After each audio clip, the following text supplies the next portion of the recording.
అందరికీ నమస్కారం. నేను మీ దేవి.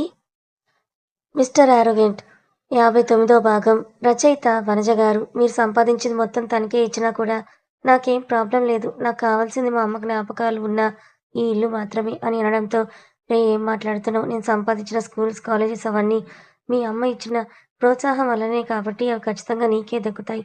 నేను చెప్పింది మనకున్న స్థలాల్లో నుంచి కొంచెం బృందాకి ఇవ్వమంటావా అని అని అంటూ ప్రకాష్ గారు అనగానే క్రిష్ ఆలోచనలో పడతాడు. ఏంటి క్రిష్ ఆలోచనలో పడ్డావని ప్రకాష్ గారు అడుగుతూ ఉంటే, ఏం లేదు. నాకు ఈ ఇల్లు ఒకటి ఉంటే చాలు. మీరు తనకి మిగతావన్నీ ఏమైనా ఇచ్చుకుంటారంట రెంట్. అంతా మీ ఇష్టం అని క్రిష్ చెప్పగానే, సరే అని చెప్పి ఆయన రూమ్‌లోకి వెళ్ళి హరితకి చెప్పి, ఓఆర్ఆర్ దగ్గర ఉన్న మన స్థలం బృందా పేరు మీద రాస్తున్నాను.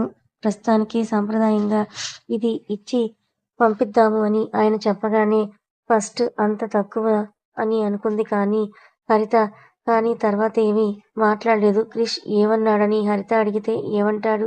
ఇల్లు ఒక్కటే వాడికి చాలంట. బిజినెస్‌లు అన్నీ కూడా బృందా పేరు మీదే రాసేసినా వాడికి ఏమీ ప్రాబ్లం లేదంట అని ప్రకాష్ గారు అనగానే, ఆయన అన్నంత మాత్రాన ఆడపిల్లగా దానికి రాసిచ్చేస్తామా ఏంటి? ఇవన్నీ ఎప్పటికైనా చూసుకోవాల్సింది నాకన్నానే కదా అని హరిత అనడంతో, వాడెప్పుడు ఈ బిజినెస్‌లో మీద ఇంట్రెస్ట్ చూపించాలి, అది ఎప్పుడు జరగాలి అని అనుకుంటూ నైట్ వచ్చి పేపర్స్ అన్నీ రెడీ చేయించారు ప్రకాష్ గారు. ఆ ల్యాండ్ మొత్తం కూడా బృందా మీదకి చేయిస్తూ బయటికి షాపింగ్‌కి వెళ్ళిన బృంద తనకు కావాల్సిన చీరని మరీ ఇంట్రెస్ట్ లేకపోయినా కూడా ర్యాండమ్‌గా ఒకటి తీసింది. దాన్ని బొటిక్‌లో కూడా ఇచ్చాక ఆర్య కూడా క్రిష్‌తో పాటే ఈక్వల్‌గా ఉంటాడు కాబట్టి, ఇంకా కొంచెం బాడీ కూడా ఉంది కాబట్టి, ఆమె ఎప్పుడు క్రిష్ బర్త్‌డేకి బట్టలు కొనేది కానీ, అవి ఎప్పుడూ అతను తీసుకోలేదు. అందుకే అదే అందాజుతో ఆర్యకి కూడా బట్టలు పట్టుపంచ షర్ట్ తీసుకొని కావాల్సినవన్నీ కూడా చూసుకొని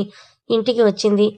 అదే హరిత ఎప్పుడూ చేయని లాకర్ తీస్తూ, ఏవండీ ఈ బంగారం అంతా బయటకి తీయనా అని అడిగితే, బృంద కోసమే కదా చేపించాం. కావాల్సినవి తనకు పెట్టుకోవడానికి ఇవ్వు. మిగతావన్నీ లాంఛనాలతో కలిపి సిద్ధం చెయ్యని ప్రకాష్ గారు చెప్పడంతో ఆ పనిలో పడిపోయింది హరిత. తెల్లారేసరికి అన్నీ కూడా రెడీ అయిపోవడంతో 11 గంటలకి అందరూ కూడా నరేంద్ర ఇంటికి వెళ్ళడానికి సిద్ధమయ్యారు. ఆర్య, బృంద ఇద్దరూ పక్కపక్కన పూజ గది ముందు కూర్చొని బట్టలు పెట్టించుకొని దండం పెట్టుకుంటుంటే హరిత బృందాకి ఒడి నింపింది. ప్రకాష్ గారు ఆర్డర్ చేసిన స్వీట్స్, హాట్స్ అన్నీ వచ్చాక వాటిని ఒక స్కార్పియోలో ఎక్కించి తర్వాత బృందం తీసుకొని ఆ మిగతా అందరూ కూడా బయలుదేరారు. ఆర్య, బృందతో పాటు హరిత ఒక కారులో ఉంటే, ప్రకాష్ గారు, క్రిష్ ఇంకో కారులో నరేంద్ర ఇంటికి వెళ్లారు. అక్కడ కవిత మాత్రం తన హెల్త్ అని కూడా నెగ్లెక్ట్ చేసి ఆడపడుచుల్ని, తోబుట్టువుల్ని అందరినీ కూడా పిలిచింది. ఈరోజు కోడలు తార తీసుకువస్తుందని వచ్చిన వాళ్ళు గమ్మున ఉండక, కవిత కొడుక్కి ఎప్పుడు పెళ్లి చేశావు నువ్వు?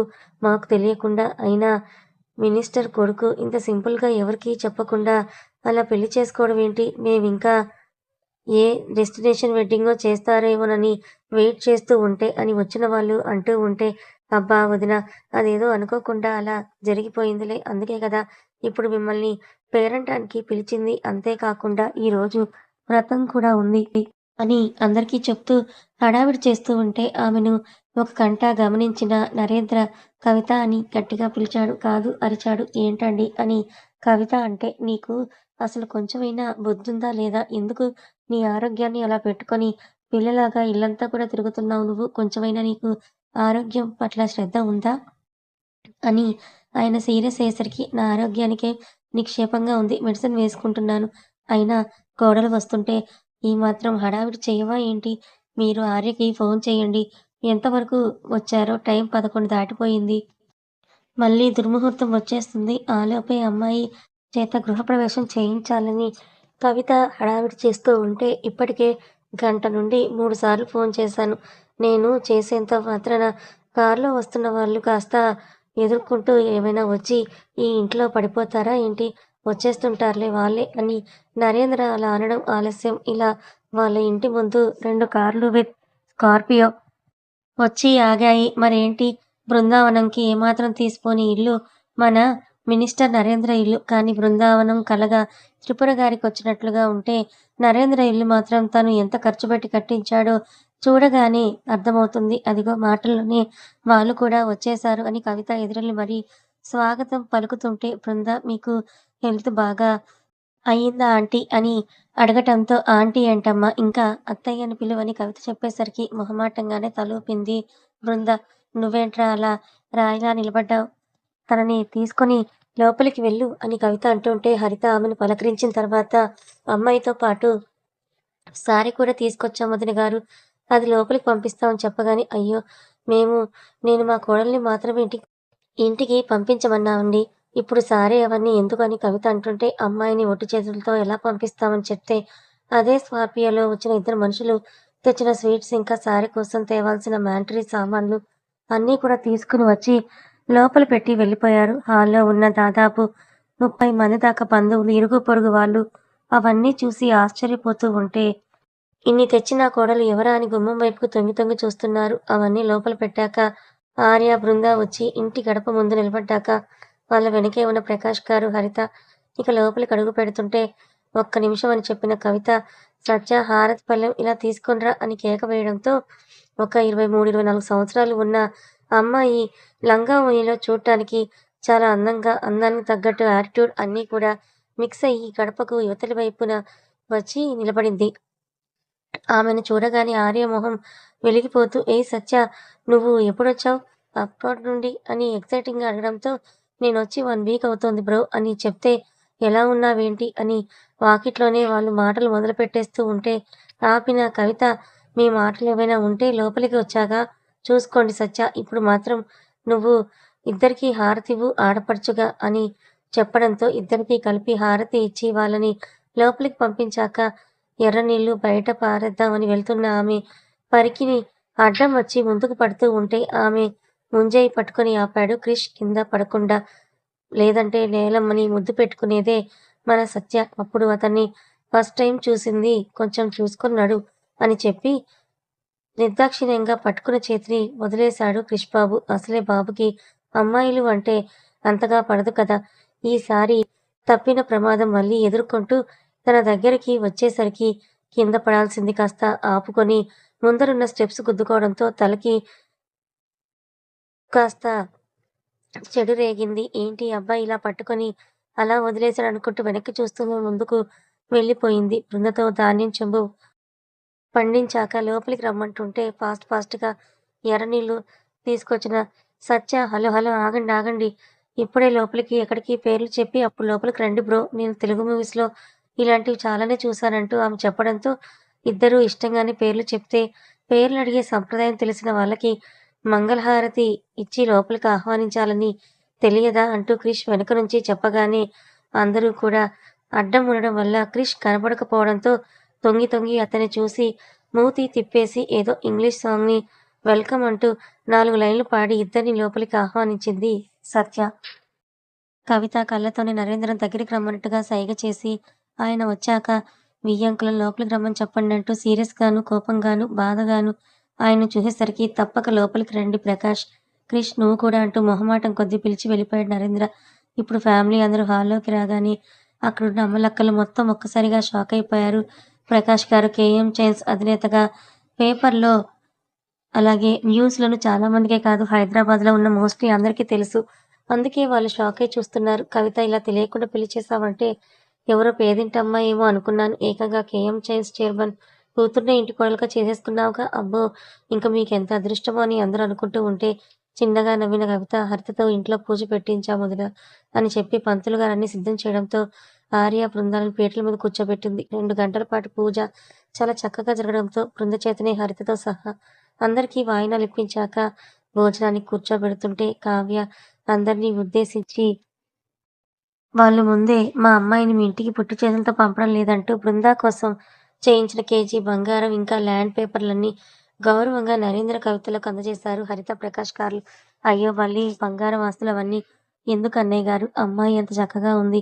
తనని నా ఇంటి కోడలుగా పంపిస్తే అంతే చాలని హరిత అంటుంటే ఇవన్నీ మా గౌరవం కోసం చేసినవమ్మా అని చెప్తే నరేంద్ర మాత్రం కొన్ని వందల కోట్ల ఆస్తులు ఉన్నవాళ్ళు కూతురు కేవలం కేజీ బంగారు ల్యాండ్ మాత్రమే ఇవ్వగలిగారన్నమాట. అంతేలే ఏదో పెళ్లి జరిగిపోయింది కదా! ఇంక ఎంత ఇచ్చినా ఏం చెల్లుతుందిలే అని అంతా కొడుకు కోసం ఎత్తిపెట్టావా ప్రకాష్?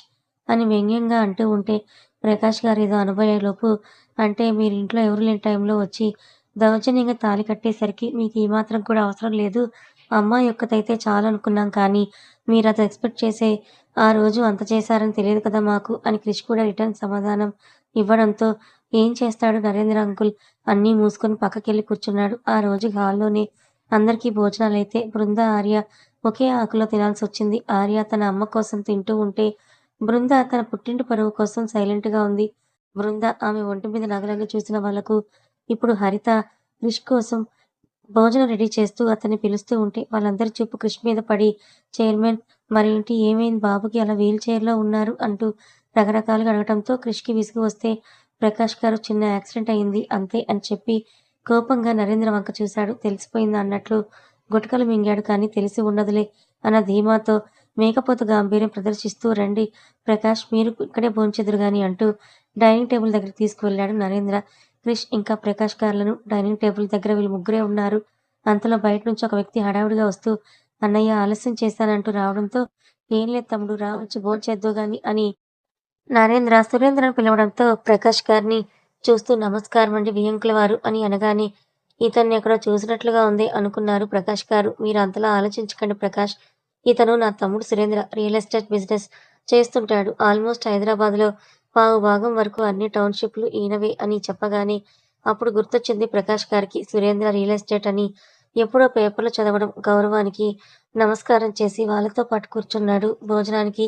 కవిత అక్కడ అన్నీ చూసుకుంటూనే వీళ్ళ దగ్గరికి రావడంతో హరిత వదిన మీరిక్కడ వీళ్ళకేం కావాలో చూడండి. వాళ్ళకి భోజనాల సంగతి నేను చూస్తానంటూ డైనింగ్ టేబుల్ దగ్గరికి వెళ్లి క్రిష్‌కి సులువుగా తినేవి అతని పక్కన పెట్టాక ముగ్గురు మగవాళ్ళకి వడ్డించింది. సీన్ చేయడం ఇష్టం లేని క్రిష్ ఎడమ చేత్తోనే స్పూన్‌తో తన రైస్ తింటున్నాడు. ఫస్ట్ వద్దని అనుకున్నాడు కానీ ప్రకాష్ గారు బలవంతం చేయడంతో తినడం స్టార్ట్ చేస్తూ ఉంటే ఈ బాబు నీ కొడుకే కదా ప్రకాష్ గారు మరి ఏమైంది? యాక్సిడెంట్ ఏమైనా జరిగిందా? అయ్యయ్యో!